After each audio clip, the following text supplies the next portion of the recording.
gentlemen, get ready to go on a fantastic voyage with 90s superstar Coolio!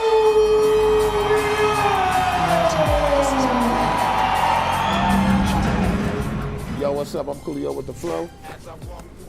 With OnTrax TV. Shaka Zulu, man.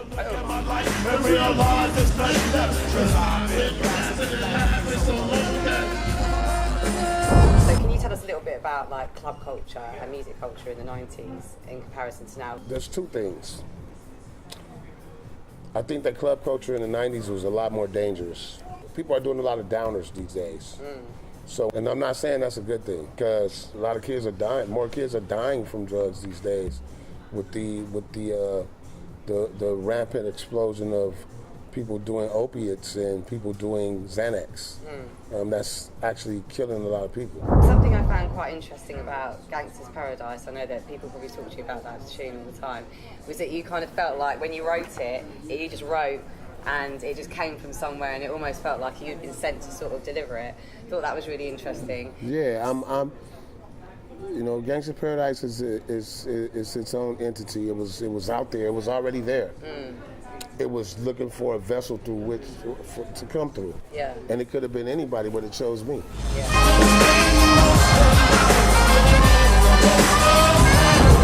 You had a period of time where you were taking quite a lot of coke. Yeah. What do you think that music added to that, as in getting you into it, or getting you, or helping you to get out even? It was part of the culture. It's part of the scene.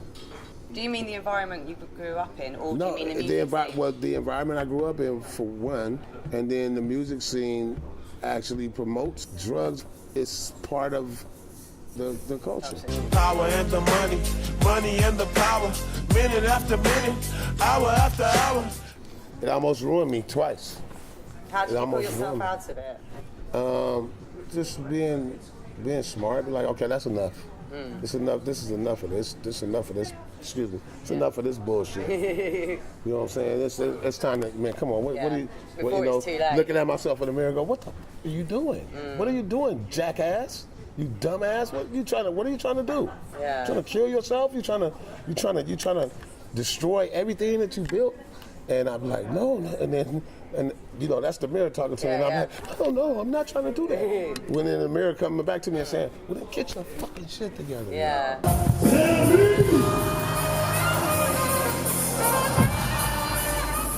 Do you think that music has been like a positive, like, form of expression for you? Something that's given you a good outlet, something good to focus on in your life? Definitely. Were it not for music, I probably would have been in and out of prison. Were it not for music, I might be dead. Were it not for music, I'd definitely be a criminal. Wow. Because I couldn't see myself working for anyone, definitely not working a conventional job, because that's just not me. It's not that I don't like to be told what to do, because you can tell me what to do. If we're working together and your ideas, you have the better idea and you're the best person to take the lead at the time, take the lead. But somebody dictating to me or hollering at me, like, get your ass back there, and I told you to. No, that's not gonna happen. Would you say that writing the music and performing also is something that was a positive thing in your life? Do you sort of get a good energy when you perform? I wrote out my demons through my music. I wrote out some of my fantasies. Not many. I actually, live my fantasies. Yeah, right. I make those happen. Yeah. But my demons I wrote out, and I write out my anger. Yeah. I write out my frustration. It's therapy. Yeah. Just like cooking. Yeah. Cooking is therapy. When I feel bad sometimes, or I'm not feeling great, I just go in the kitchen and start cooking. Angry bolognese. Just start cooking stuff. No, I start creating, and I turn the music on, and I become calm. What do you think about for young people? Do you think that having a form of creativity in their life, whether it's music, art, dance, anything, is kind of like a good thing that young people should have available? If you look at the history of education, when they cut the budgets, and they took music out of schools, and they cut things down to the bare minimum. School violence went up, bullying went up, kids dropping out of school. I mean, the dropout rate went up. All of that. Yeah. It's a proven fact that when they took a lot of the creative parts of school out of school. Yeah. Because I mean, everybody, we when I was going to school, you had to choose an instrument. Everybody had to try to play something. It was part of your curriculum.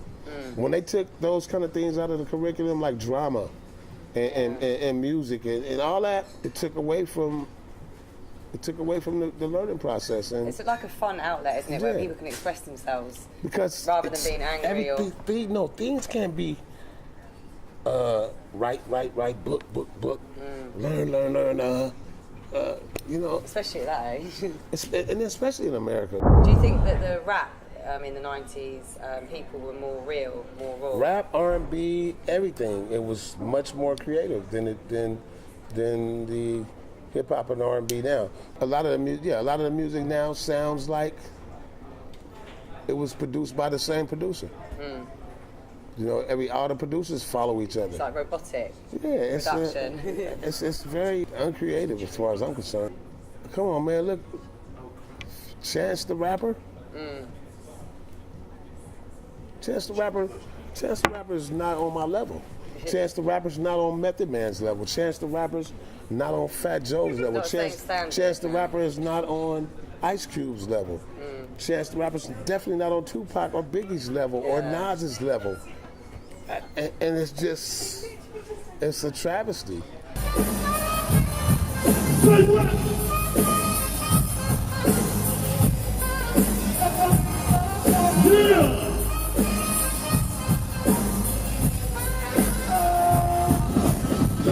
Situation that got me facing. I couldn't